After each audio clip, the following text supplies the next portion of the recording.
Assalamualaikum warahmatullahi wabarakatuh. Halo guys, kembali lagi sama aku. Kenalin aku Suci Rahmadani dengan 3 digit NIM terakhir 035 dari Prodi Teknologi Rekayasa Otomasi Universitas Diponegoro. Pada malam ini, aku akan membawakan satu materi yang berjudul Metode Auto Tuning PID dan perbedaan kontrol PID kecepatan atau integrating dan posisi atau stable. Langsung aja kita masuk ke materinya. Auto Tuning PID. Nah, auto tuning PID adalah proses otomatis untuk menentukan parameter PID yaitu KP, KI, dan KD berdasarkan respon sistem aktual. Nah, metode ini bertujuan untuk memperoleh performa kontrol yang optimal tanpa melakukan penyetelan manual yang memakan waktu. Nah, auto tuning banyak digunakan pada sistem industri, motor listrik, robotika, dan simulasi MATLAB atau Simulink. Metode autotuning sinestream. Metode autotuning sinestream adalah teknik autotuning dengan memberikan sinyal masukan berupa gelombang sinus dengan berbagai frekuensi ke sistem. Nah, prinsip kerja dari sinestream ini yaitu yang pertama, sistem diberi input berupa sinusoidal. Lalu, frekuensi sinyal akan dinaikkan secara bertahap. Respon sistem kemudian diamati pada setiap frekuensi dan karakteristik dinamis sistem seperti gain dan fase akan dianalisis. Kelebihan dan kekurangannya yaitu kelebihannya memiliki akurasi tinggi, cocok untuk sistem linear, menghasilkan model dinamis yang baik, namun kekurangannya waktu pengujiannya tuh relatif lama dan kurang cocok untuk sistem yang cepat berubah.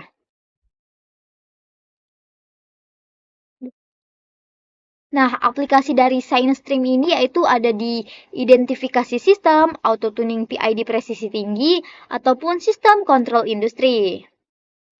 Oke, next. Di sini ada metode auto-tuning superposition.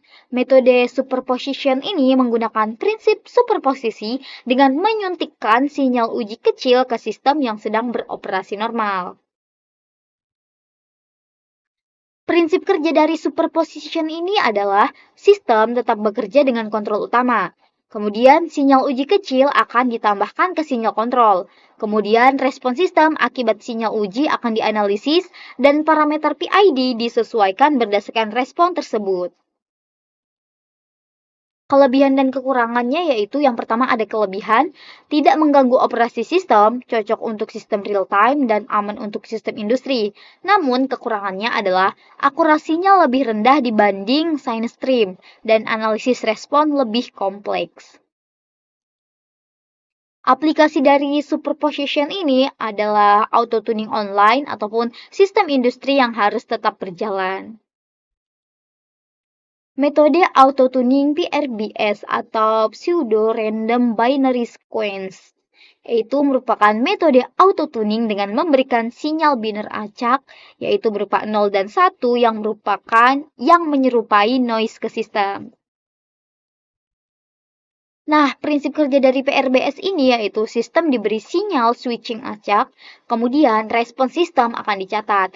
Nah, karakteristik dinamis sistem kemudian akan diidentifikasi dan parameter PID akan dihitung dari hasil identifikasi. Kelebihan dan kekurangannya yaitu ada kelebihannya cepat dan efisien, cocok untuk sistem non-linear, baik untuk identifikasi sistem. Namun kekurangannya yaitu respon sistem tampak berisik dan kurang cocok untuk sistem yang sensitif. Untuk aplikasi dari PRBS ini ada identifikasi sistem otomatis atau auto tuning PID cepat. Nah, perbandingan metode auto tuning tadi kan aku ada jelasin 3 yaitu sinestream, superposition, dan PRBS. Nah, ini adalah rangkuman secara singkatnya dari perbandingannya. Untuk sinestream, akurasinya itu tinggi, namun waktunya lama, gangguan sistemnya juga tinggi, cocok untuk sistem yang presisi. Sedangkan superposition, akurasinya sedang, waktunya sedang, gangguan sistemnya itu cenderung rendah, cocok untuk sistem online. Lalu untuk PRBS, akurasi sedang, waktunya cepat, gangguan sistem sedang, cocok untuk sistem nonlinear. Nah, lalu di sini ada kontrol PID kecepatan atau integrating system. Yang pertama adalah karakteristik dari sistem kecepatan. Nah, kontrol kecepatan motor termasuk integrating system, karena kecepatan merupakan hasil integrasi dari percepatan. Ciri kontrol PID kecepatan sendiri yaitu sistem itu cenderung tidak stabil tanpa kontrol, responnya cepat, error steady state-nya kecil, dan sensitif terhadap gangguan.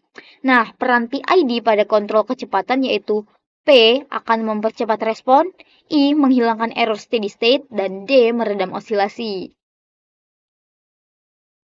Lalu ada kontrol PID posisi atau stable system. Nah, karakteristiknya itu kontrol posisi termasuk stable system karena posisi akan berhenti berubah ketika tidak ada input. Nah, ciri kontrol PID posisi yaitu lebih stabil secara alami, respon lebih lambat, presisi tinggi, overshoot perlu dikendalikan. Nah, peran PID di sini yaitu P menentukan kekakuan sistem, I menghilangkan error akhir, dan D meningkatkan kestabilan. Nah, ini adalah perbedaan kontrol PID kecepatan dan posisi.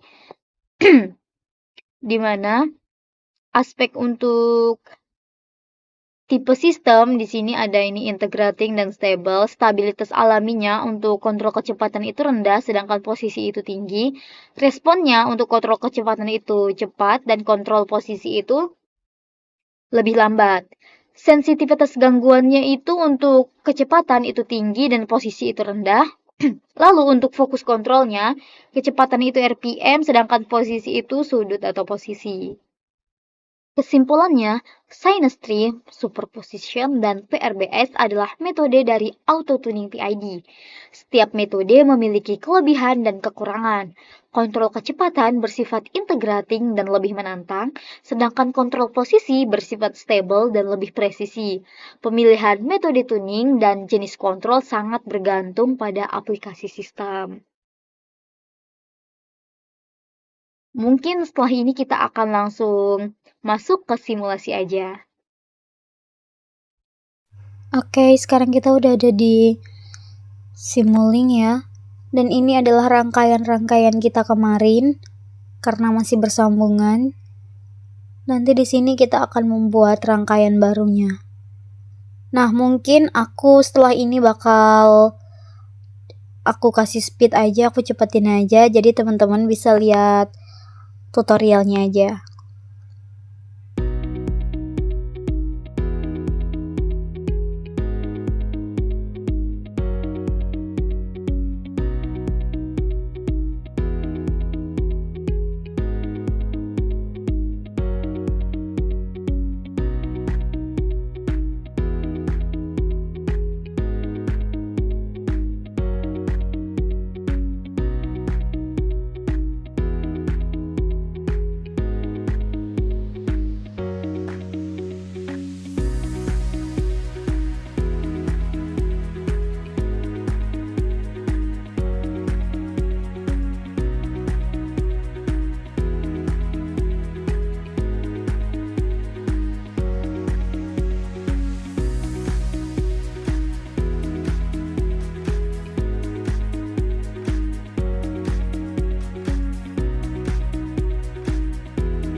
Oke teman-teman, jadi nanti bentuk rangkaiannya kurang lebih seperti ini ya.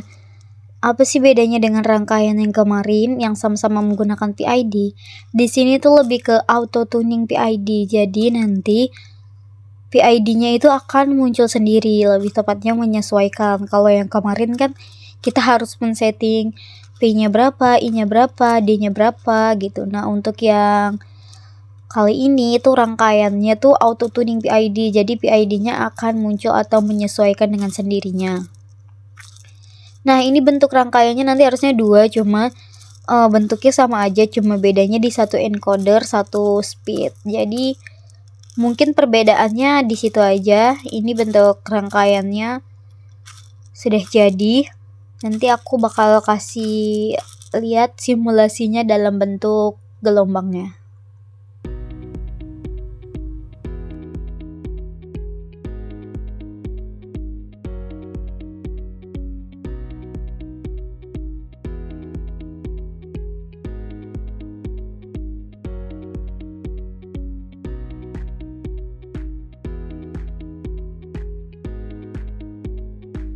Nah, jadi ini adalah simulasi dari auto tuning Sinustream encoder.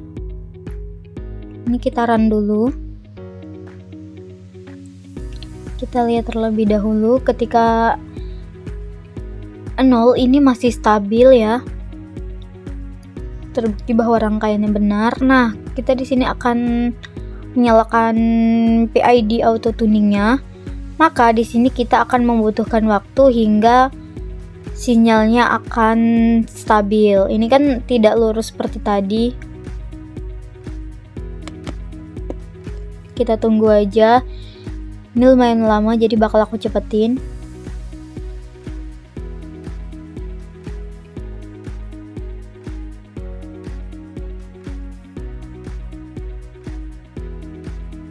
Nah, makin lama itu sinyalnya atau gelombangnya akan berbentuk seperti ini. Jika sudah seperti ini tuh tandanya sebentar lagi akan mencapai nilai steady state setelah sekitar 300-an detik. Ini auto tuning encoder yang kedua, superposisi. Awalnya tadi masih stabil. Nah, ini kita nyalain auto tuning PID-nya. Terlihat di sini gelombangnya bentuknya abstrak. Kita bakal tunggu.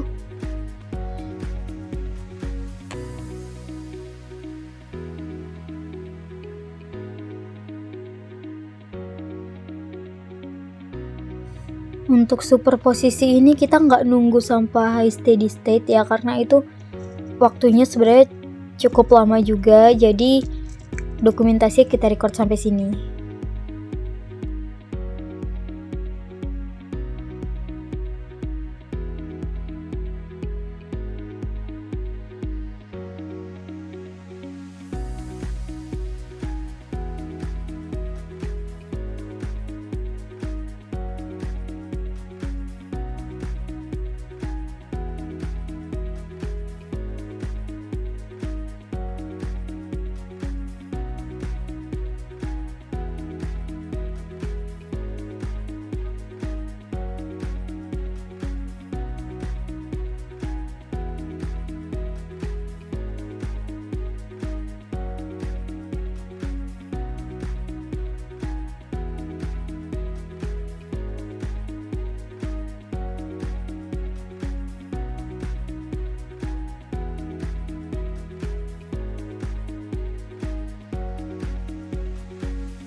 Oke, mungkin itu saja video pada hari ini. Lebih dan kurangnya aku mohon maaf. Aku akhiri. Wassalamualaikum warahmatullahi wabarakatuh.